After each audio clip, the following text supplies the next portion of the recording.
Le vent salé de la Méditerranée fouettait son visage comme une gifle divine. Mais Charlotte ne sentait rien d'autre que le vide béant dans sa poitrine. Tu m'as menti, Clara. Et maintenant? Tout s'effondre comme un château de sable sous la marée. Les mots jaillirent de sa gorge, rauques et chargés de sel, tandis que les vagues léchaient leurs pieds nus, indifférentes au drame qui se nouait sur cette plage isolée de la Costa Brava.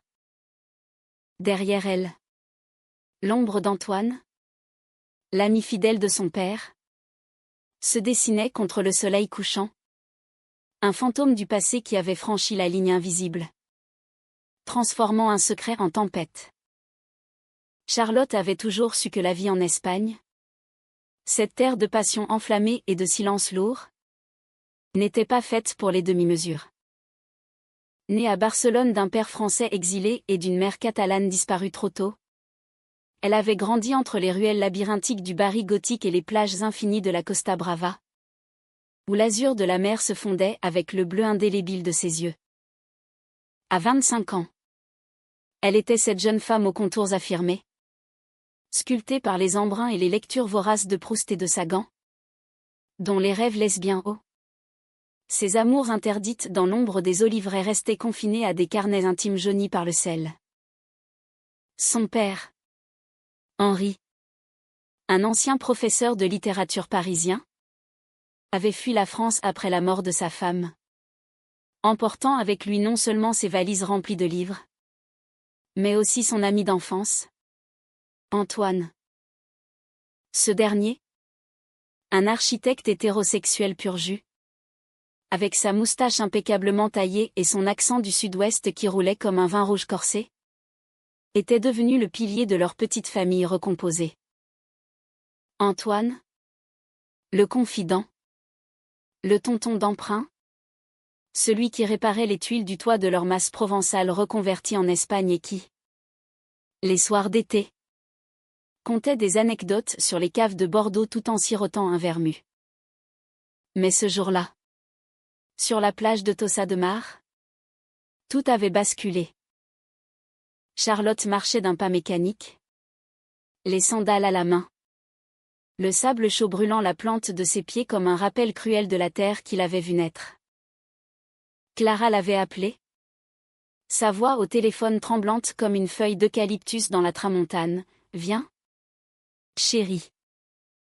Il faut qu'on parle. » Clara, cette artiste de 27 ans aux boucles noires folles et aux yeux d'obsidienne qui semblait avoir capturé les mystères de la Sierra Nevada, était entrée dans la vie de Charlotte comme une bourrasque andalouse. Elle s'était rencontrée 2 ans plus tôt, lors d'une exposition éphémère dans une galerie de Girona, où les toiles de Clara des nus féminins entrelacés dans des jardins secrets, peints avec une audace qui frôlait l'érotisme, avaient accroché le regard de Charlotte comme un phare dans la nuit. Ton art respire la liberté que je n'ose pas encore embrasser, avait murmuré Charlotte ce soir-là, un verre de cava à la main, sentant pour la première fois le frisson d'une connexion qui transcendait les mots. Leur amour s'était épanoui en secret, loin des regards inquisiteurs du village.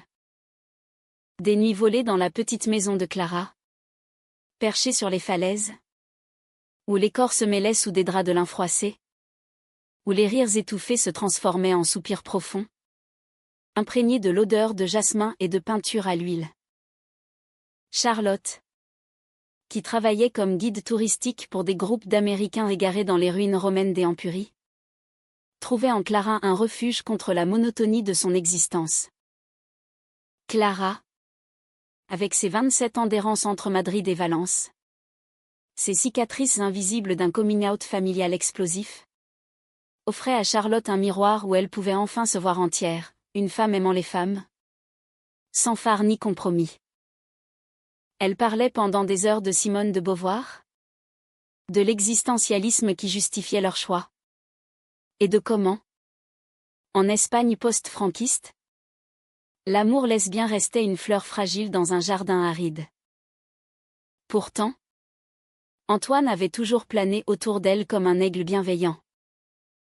Il avait rencontré Clara lors d'un dîner chez Henri, où l'architecte, avec son charisme bourru, avait complimenté les toiles accrochées au mur. C'est du vrai, du vivant.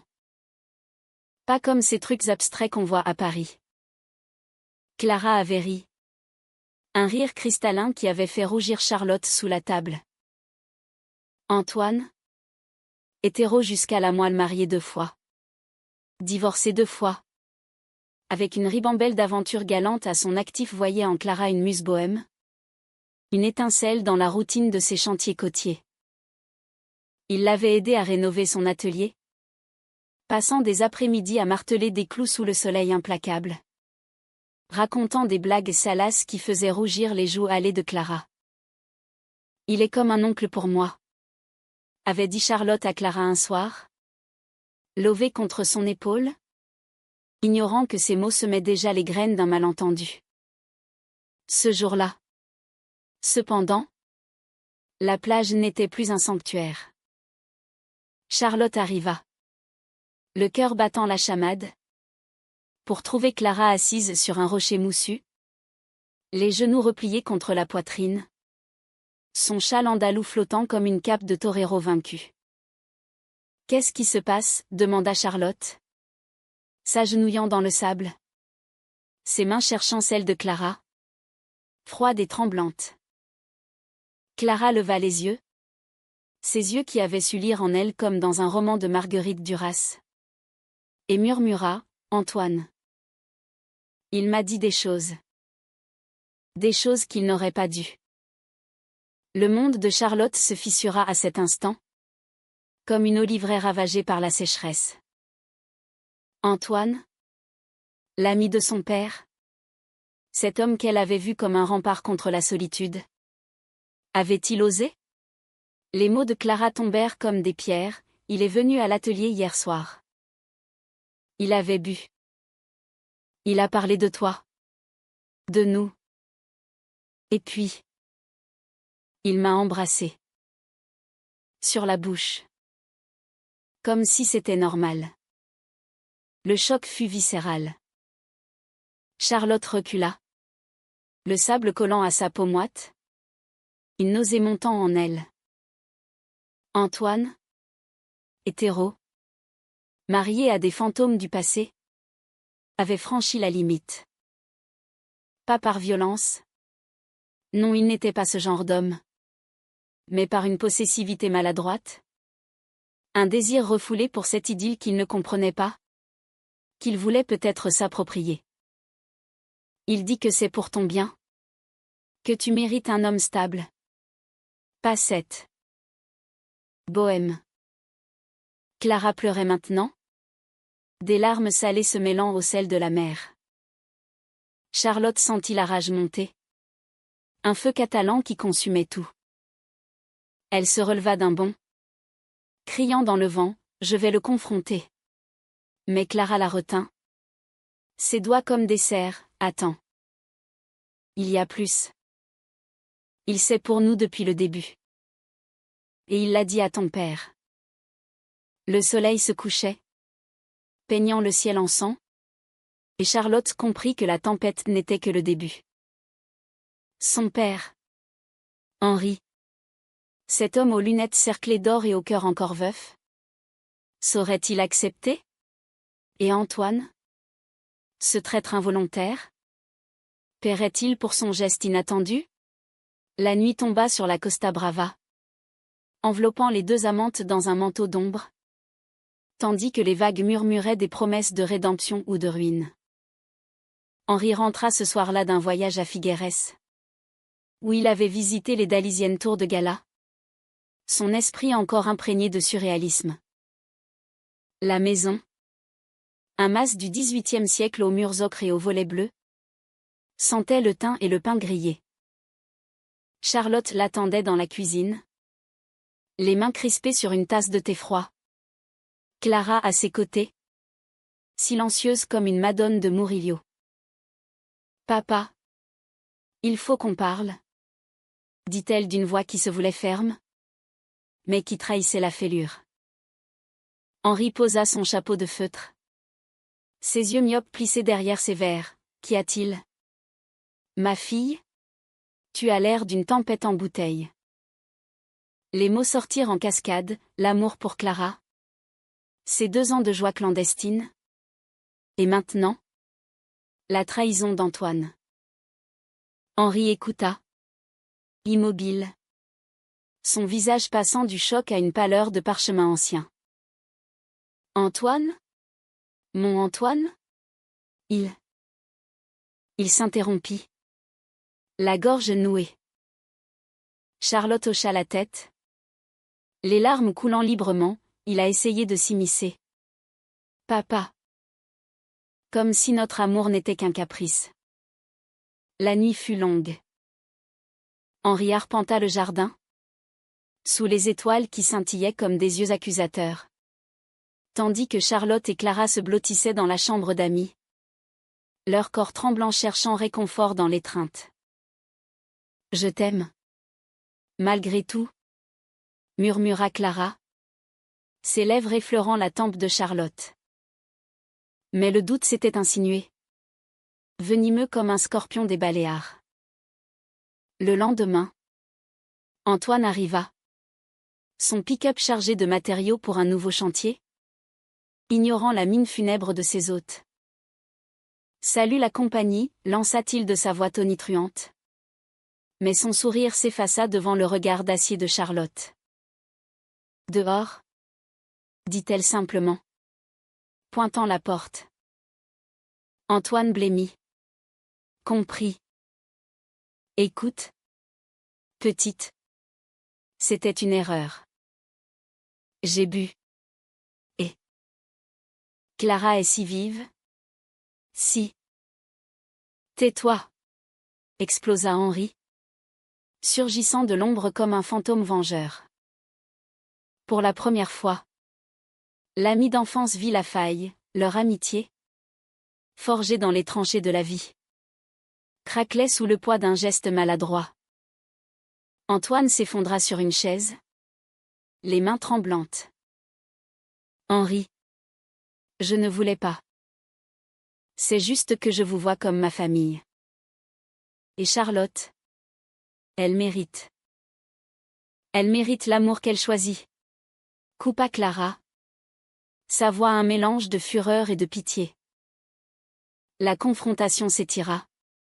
Des heures de cris et de silence. Où les vérités jaillirent comme des geysers, Antoine avoua son malaise face à cet amour lesbien. Une peur irrationnelle héritée d'une éducation rigide. Où l'hétérosexualité était la norme invisible. J'ai cru pouvoir la sauver, murmura-t-il. Tête basse. Charlotte. Le cœur en lambeaux. Sentit une compassion inattendue poindre, cet homme. Ce pilier.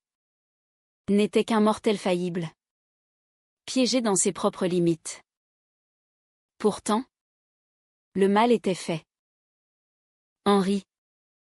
Déchiré. Demanda du temps, laissez-moi digérer ça. Clara. Sentant la brisure. Proposa à Charlotte de partir. De fuir vers Valence. Où ses expositions l'attendaient. Mais Charlotte hésita. Ancrée dans cette terre espagnole qu'il avait formée. Les jours suivants furent un tourbillon, promenade solitaire le long des criques cachées. Où Charlotte ramassait des galets polis par la mer. Symbole de ses émotions usées, nuit où Clara peignait frénétiquement. Transformant la douleur en toile tourmentée. Des silhouettes féminines enlacées sous des ciels d'orage. L'amour. Ce feu andalou. Vacillait mais ne s'éteignait pas. Nous sommes plus fortes que ça. Chuchotait Clara. Ses doigts traçant des arabesques sur la peau de Charlotte. Bientôt. Le village bruissa de rumeurs en Espagne. Les secrets voyagent plus vite que le Mistral. Des regards en coin au marché de Tossa. Des murmures chez le boulanger. Charlotte affronta le candidaton avec une dignité catalane. Marchant la tête haute. Main dans la main avec Clara lors d'une feria locale. Où les guitares flamencas pleuraient des amours contrariés. Antoine. Exilé volontaire. s'était retranché dans son appartement de Gérone, évitant les appels d'Henri. Mais un soir, alors que la lune pleine baignait la Costa Brava d'une lumière argentée, il réapparut. Non pour s'excuser à nouveau, mais pour offrir un geste, un croquis architectural d'un atelier élargi pour Clara, financé de sa poche. Ce n'est pas pour racheter mon erreur, mais pour dire que j'apprends, dit-il. Voix brisée. Charlotte, touchée malgré elle, accepta le pardon partiel. Mais le vrai test vint avec Henri. Lors d'un dîner sous les étoiles, autour d'une paella fumante, il prit la main de sa fille. Ton bonheur est le mien, ma chérie. Même si ça bouleverse mes vieux schémas. Les larmes coulèrent, libératrices.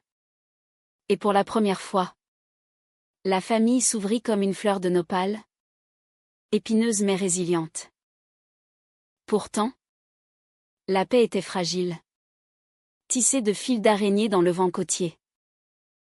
Charlotte et Clara plongèrent dans une routine nouvelle, teintée d'une vigilance accrue. Les matins, elles se réveillaient enlacées dans le lit de lin, le soleil filtrant à travers les persiennes, peignant leur corps d'or liquide. Charlotte, avec sa silhouette élancée forgée par des randonnées dans la serra de l'Escala, se levait la première, préparant un café fuerte aromatisé à la cannelle, tandis que Clara, encore ensommeillée, esquissait des croquis sur son carnet, ses boucles noires cascadant comme une vigne vierge. Regarde ça, disait-elle souvent, montrant un dessin d'elles deux, entrelacé dans un jardin imaginaire, où les roses espagnoles s'épanouissaient sans épines. Ces moments étaient leur bastion, un rempart contre les ombres du passé. Mais Antoine n'avait pas disparu. Il revenait par bribes, un appel à Henri pour discuter d'un projet de restauration d'une église romane à Bézalu. Une livraison anonyme de vin bordelais à la maison. Charlotte l'observait de loin. Lors d'une rencontre fortuite au port de Palamo, où les pêcheurs déchargeaient leurs filets odorants de sardines. Il avait maigri. Ses traits burinés par l'insomnie. Sa moustache moins conquérante. Je ne suis pas un monstre, lui dit-il un jour, alors qu'ils se croisaient sur le chemin poussiéreux menant à la plage. Charlotte s'arrêta. Le soleil tapant sur son chapeau de paille. Non. Mais tu as été imprudent. Et ça a failli tout détruire. Antoine hocha la tête. Les yeux baissés vers la mer turquoise, je sais. C'est l'amour que je ne comprends pas. Celui qui défie les règles que j'ai toujours suivies. Mais je respecte le vôtre. Maintenant. Vraiment. Ces paroles apaisèrent un peu la tempête intérieure de Charlotte. Mais le doute persistait. Comme une écharde sous la peau. Clara, plus impulsive, peignait d'étoiles sombres. Des tempêtes marines où des figures féminines luttaient contre des vagues masculines symboliques. Il faut qu'on parte d'ici, proposa-t-elle un soir, alors qu'elle dînait sur la terrasse, sous un ciel parsemé d'étoiles filantes. Madrid m'appelle pour une expo. On pourrait recommencer, loin des fantômes. Charlotte hésita. Son cœur déchiré entre l'ancrage familial et l'appel de l'aventure. Et papa? Il vient juste d'accepter. Clara soupira. Ses yeux sombres voilés, l'acceptation n'est pas éternelle. Et si Antoine recommence? La question plana comme un corbeau au-dessus de l'oliveraie. Les semaines passèrent, rythmées par les fêtes locales, la San Jordi, où Charlotte offrit à Clara un livre de Virginia Woolf relié en cuir, et un rosier en pot, symbole de leur amour persistant. Elles dansèrent lors d'une sardana, cercle humain uni par des mains jointes, sentant pour la première fois l'approbation tacite du village. Henri, De son côté, évoluait, il lisait des essais sur le genre, discutait avec Antoine lors de longues promenades, forçant son ami à confronter ses préjugés. Tu es mon frère. Mais ça ne te donne pas le droit de juger, lui dit-il un jour, au bord d'un précipice surplombant la mer. Antoine, repentant, promit, plus jamais. Mais le destin, ce farceur catalan, avait d'autres plans. Un après-midi pluvieux d'automne, alors que les feuilles des chênes-lièges rougissaient, Clara reçut une lettre anonyme. Glissée sous la porte de son atelier, cachetée d'un seau en cire rouge, elle contenait une photo, Charlotte et elle, enlacées sur la plage de Tossa, prises à leur insu. Au verso, une écriture tremblante, pense à ton avenir. Un vrai homme saurait te protéger. Le cœur de Clara se serra comme un poing. Charlotte, alertée par son silence, lut le message et pâlit. Antoine? Impossible. Mais le doute rongeait. Acide. Elles confrontèrent Henri, qui jura son innocence. C'est peut-être un villageois jaloux, suggéra-t-il. Mais sa voix manquait de conviction. La paranoïa s'installa, regard fuyant au marché. Nuit agitée où Charlotte sursautait au moindre bruit. Clara, artiste jusqu'à la moelle, transforma sa peur en création, une série de toiles intitulée Frontières franchies, exposée à Gérone, où des corps féminins brisaient des chaînes invisibles. L'exposition fut un succès, attirant critiques de Barcelone et même un galeriste parisien. C'est ton triomphe, murmura Charlotte lors du vernissage, fière, mais hantée par l'ombre de la lettre. Antoine, apprenant l'affaire, se présenta à l'atelier, trempé par l'averse. Ce n'est pas moi. Je le jure sur la tête d'Henri. Mais si c'est un signe, peut-être que je dois partir. Sa voix était celle d'un homme brisé. Et pour la première fois, Charlotte vit en lui non un traître, mais un allié maladroit. Ils parlèrent des heures, sous la pluie battante, de l'homophobie latente en Espagne rurale, de comment un geste isolé pouvait réveiller des démons collectifs. Protège-la, dit Antoine en partant, serrant l'épaule de Charlotte comme un père. Ce moment marqua un tournant, le pardon n'était pas amnésie, mais reconstruction. Pourtant, la lettre n'était que le prélude. Bientôt, d'autres missives arrivèrent, plus virulentes, menaces voilées de révéler tout au village. Clara, épuisée, craqua lors d'une nuit orageuse. Je ne peux plus. Charlotte. Cet amour nous dévore. Elles se disputèrent. Mots acérés comme des couteaux de manche d'olivier, accusations de naïveté, de dépendance. Charlotte, blessée, s'enfuit vers la plage, où les vagues la lapidèrent de remords. Assise sur le sable froid, elle repensa à leur première nuit. À Valence, lors d'un festival de cinéma lesbien clandestin, où Clara l'avait embrassée sous les lumières tamisées d'un patio mauresque. Je ne te lâcherai pas, se promit elle, le cœur serré. Le matin suivant, elles se réconcilièrent dans les bras l'une de l'autre, jurant de traquer l'expéditeur.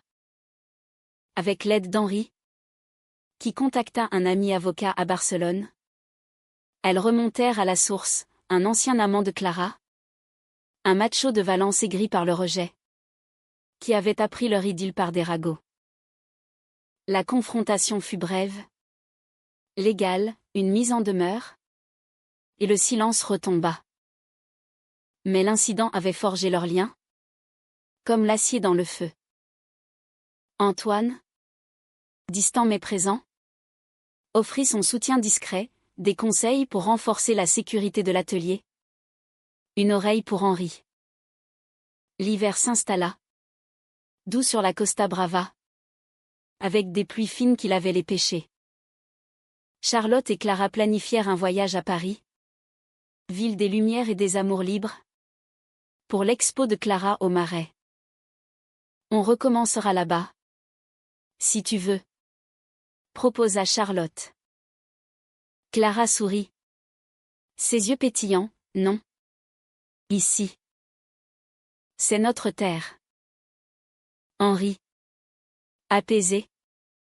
Les accompagna à l'aéroport de Gérone. Embrassant sa fille avec une tendresse nouvelle. Antoine. En retrait. Leva un verre de cava, à l'avenir. Sans limite. Mais au fond d'elle, Charlotte savait que les limites n'étaient jamais franchies une seule fois. Elle se reformait. Fluide comme la mer. Le printemps éclata sur la Costa Brava comme une déclaration d'amour, amandier en fleurs saupoudrant les collines de blanc. Air embaumé de romarin sauvage. Et la mer réchauffée invitant à des baignades matinales. Charlotte et Clara, renforcées par l'hiver tumultueux, s'embrasèrent dans cette renaissance. Elles louèrent un petit bateau à l'orée de Mar, naviguant vers des criques secrètes où personne ne les troublait. Leur rire porté par le vent comme des voiles gonflés. Regarde. La liberté. Disait Clara. Désignant un dauphin qui fendait les vagues. Symbole de leur évasion. Charlotte. Le sel cristallisant sur sa peau hâlée. Se penchait pour l'embrasser. Leurs lèvres salées fusionnant dans un baiser qui effaçait les cicatrices. Pourtant, sous cette idylle, les fissures persistaient. Henri, bien que progressiste en surface, luttait en silence, des nuits où il relisait les lettres de sa défunte épouse, se demandant si elle aurait approuvé cet amour non conventionnel. Il confia un soir à Charlotte, lors d'une promenade au cap de Creux, où les rochers torturés par dalles semblaient hurler des secrets, « J'ai peur de te perdre. Comme j'ai perdu ta mère. » Charlotte, émue, serra sa main ridée, « Je suis là. Papa. » Et Clara aussi. Ces mots, simples, pansèrent une plaie ancienne. Mais Antoine restait l'épée de Damoclès. Il revint pour de bon au début de l'été. Accepté lors d'un barbecue familial sur la plage, où les sardines grillaient sur des braises et le cava coulait à flot. Antoine, rasé de près, apporta un cadeau, un album photo jauni. Souvenir de leur jeunesse à Bordeaux. Avec Henri et lui. Adolescents insouciants. Pour que tu saches d'où vient notre amitié, dit-il à Charlotte, évitant le regard de Clara. La soirée fut tendue mais civilisée, rire forcé. Toast à l'avenir. Clara, observatrice, nota la façon dont les yeux d'Antoine s'attardaient sur elle. Non plus avec désir, mais avec une admiration chaste, presque paternelle. Il change, murmura-t-elle plus tard à Charlotte. Dans leur lit, sous un ventilateur qui chassait la moiteur. Où il fait semblant. La suspicion renaquit quand, lors d'une exposition de Clara à Barcelone, Antoine se présenta sans invitation. La galerie, nichée dans l'Exemple, bourdonnait d'artistes et de collectionneurs, l'air saturé de parfums et de vin rouge. Clara, en robe noire moulante qui soulignait ses courbes méditerranéennes, rayonnait sous les projecteurs, expliquant ses toiles avec une passion qui captivait l'assemblée. Charlotte, à ses côtés en pantalon lin et chemisier vaporeux, sentit une pointe de jalousie irrationnelle quand Antoine s'approcha. Complimentant une œuvre, c'est magnifique. Comme toi. Le ton était innocent. Mais le sous-texte, cet écho du baiser volé, fit frémir Charlotte. Plus tard, dans les coulisses, elle le confronta. « Qu'est-ce que tu fais ici, Antoine ?» Surpris, balbutia. « Henri m'a dit. » Je voulais soutenir. Mais ses yeux fuyaient. Et Charlotte vit la faille, un homme luttant contre ses démons, cherchant rédemption dans la proximité. La nuit barcelonaise, fiévreuse, exacerba les tensions. De retour à Tossa, Charlotte et Clara s'affrontèrent dans une dispute passionnée. « Il te tourne autour encore », accusa Charlotte, jetant son sac sur le sol carrelé. Clara, les joues en feu, riposta. « C'est toi qui imagines. Je t'aime. Toi. Pas cet idiot hétéro. » Les mots blessèrent. Et pour la première fois, Charlotte douta. Et si Clara, avec son passé d'amour multiple, se lassait de cette stabilité espagnole? Elles se réconcilièrent dans les larmes, corps nus sous la douche, l'eau lavant les doutes comme une absolution. Mais le poison s'instillait. Le vrai conflit éclata lors de la fête de la Vierge de la Mer, procession illuminée où les pêcheurs portaient la statue sur des barques fleuries. Toute la famille y participa, Henri en chemise blanche, Antoine en invité d'honneur, Charlotte et Clara main dans la main, défiant les regards. Au milieu de la foule, sous les feux d'artifice qui explosaient en gerbes dorées, Antoine s'approcha de Charlotte. À l'écart, « Écoute. Je pars pour Bordeaux la semaine prochaine. Un gros chantier. Mais avant. » Il hésita, sortant une enveloppe de sa poche. « C'est pour toi. Un legs. Si tu veux. Pour votre atelier. » Charlotte ouvrit. Stupéfaite, un chèque substantiel. Fruit d'années d'économie. « Pourquoi ?» murmura-t-elle. Antoine? Voix basse, « Parce que j'ai dépassé la limite une fois. Et je veux réparer. Sans attendre le pardon. » Le geste était noble. Mais il raviva la plaie. Clara, apprenant l'affaire, explosa. « De l'argent pour acheter le silence? C'est de la manipulation. » Charlotte, déchirée, défendit Antoine. « Il essaie. » Clara. Comme nous tous. La dispute s'envenima. Révélant des failles plus profondes, Clara avoua son enfance à Valence, marquée par un père absent et une mère homophobe, qui l'avait poussée vers l'art comme exutoire. « J'ai peur que ton monde avec Henri et lui m'étouffe, » confia-t-elle, en sanglots.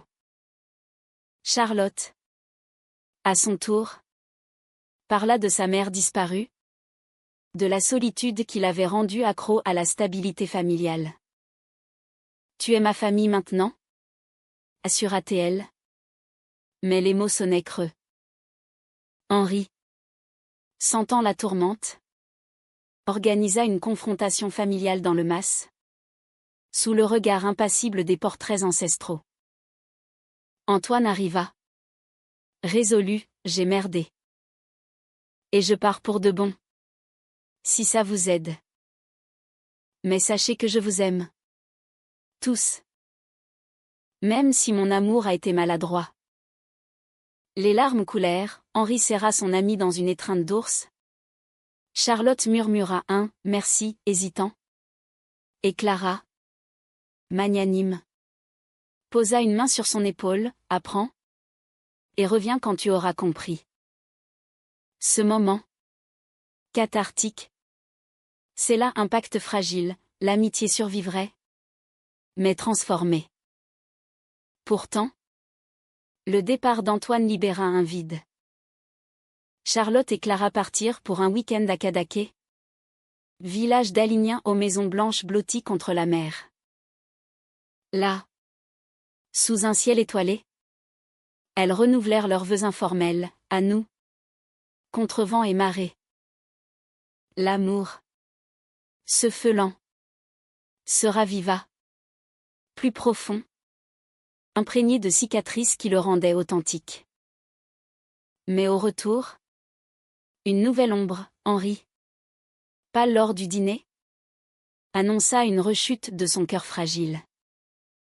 Rien de grave, mentit-il. Mais repos forcé.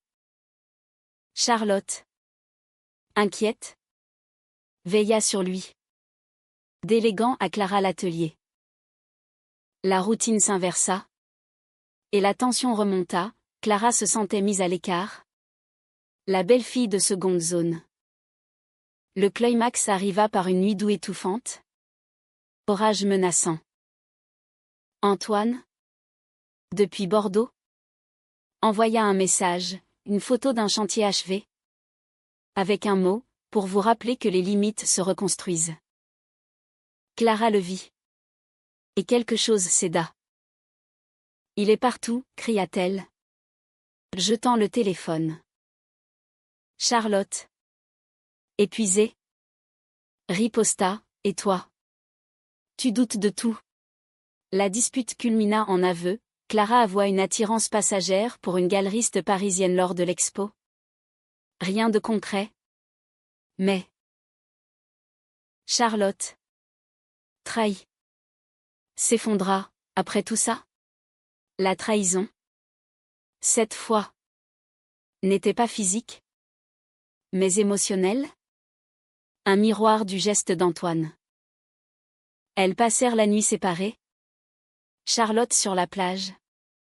Clara dans l'atelier, peignant une toile noire de rage. L'aube apporta la réconciliation. Mais marqué, nous devons choisir. Ou nous perdrons tout, dit Charlotte. Les yeux rougis. L'automne ramena ses pluies mélancoliques, transformant la Costa Brava en un tableau impressionniste de gris et de vert. Charlotte et Clara, blessées mais résolues, entreprirent une thérapie de couple à Gérone, avec une psychologue catalane aux mots doux comme du miel de romarin. Les séances, dans un cabinet aux murs tapissés de livres de poésie lesbienne de Federica Monsoni à des contemporaines, dénudèrent leurs âmes, les peurs de Clara, nées d'un rejet familial, les insécurités de Charlotte, ancrées dans la perte maternelle. L'amour n'est pas une limite, mais un horizon, leur dit la thérapeute, et ces mots devinrent leur mantra. Henri, convalescent, observa leur évolution avec une fierté discrète. Il invita Antoine à Noël, malgré tout, dans une tentative de guérison collective. Le mas scintilla de guirlandes, l'odeur de turon et de vin chaud emplissant l'air. Antoine arriva. Plus humble, sans cadeaux ostentatoires, seulement une bouteille de son meilleur Bordeaux. Le dîner fut un ballet délicat, toast prudent, anecdotes légères sur leur jeunesse parisienne. Clara, assise en face de lui, leva son verre, à la famille élargie. Antoine, ému, répondit, à l'acceptation. Charlotte, voyant cette paix naissante, sentit un poids s'envoler, le dépassement de limites n'était plus une fracture, mais une leçon gravée. Pourtant, la vie, impitoyable, testa une dernière fois. Au printemps suivant, Clara découvrit sa grossesse non désirée, fruit d'une ivresse passée avec un ami d'un soir. Avant Charlotte, un secret qu'elle avait enfoui. Je ne sais pas quoi faire, avoua-t-elle, terrifiée, lors d'une promenade sur la plage de Tossa, là où tout avait commencé. Charlotte, frappée comme par la foudre, recula. Un enfant? Avec un homme? La révélation raviva toutes les ombres, la trahison potentielle, les limites hétéronormatives qu'Antoine incarnait. Clara pleura, C'était avant toi. J'ai choisi l'avortement. Seule. À Valence. Ça m'a brisé. Charlotte. Le cœur en miettes. Compris la profondeur de cette cicatrice, Clara n'était pas parfaite, mais humaine. Forgée par des choix douloureux. La crise culmina en une nuit de veille, où Charlotte erra dans les ruelles de Tossa, les pavés luisants sous la lune. Elle pensa à fuir. À Paris peut-être. Ville de Sagan et de ses héroïnes libres. Mais l'aube la ramena à Clara. Endormie sur le canapé. Un croquis inachevé à la main, elle deux. Avec un enfant imaginaire. Un cercle d'amour inclusif. Je t'aime au-delà des erreurs, murmura Charlotte, l'embrassant doucement. Le pardon, cette fois, fut total, non effacement, mais intégration des failles. Antoine, informé par Henri, offrit un geste final, il finança un voyage pour elle à Bordeaux, sa ville natale, pour clore le chapitre. Là, sous les vignes automnales, elles marchèrent main dans la main. Antoine en guide silencieux, Henri en soutien. Tu as dépassé une limite, mais tu nous as appris à en franchir d'autres, dit Charlotte à l'architecte, lors d'un dîner au bord de la Garonne. Antoine, les yeux humides, répondit, et vous m'avez sauvé d'une solitude plus grande. De retour en Espagne, leur amour s'épanouit en maturité. Clara exposa une série sur la résilience lesbienne. Charlotte écrivit un blog anonyme sur l'acceptation familiale. Henri trouva une compagne. Une veuve française aux passions littéraires. Antoine, distant mais présent, devint un oncle par alliance, visitant pour les fêtes, sans jamais recroiser la ligne. La fin n'était pas un happy end hollywoodien, mais une humanité française proustienne, nuancée, des amours imparfaits, des trahisons réparées, des limites redessinées par l'empathie. Sur la plage de Tossa, un soir d'été, Charlotte et Clara s'assirent, pieds dans l'eau, regardant le soleil se noyer dans la mer. On a survécu, dit Clara. Charlotte sourit, serrant sa main, et on continue. Pour toujours. Ainsi s'achève cette histoire vraie, tissée de sel et de passion, où l'amour lesbien triomphe non par miracle, mais par courage humain.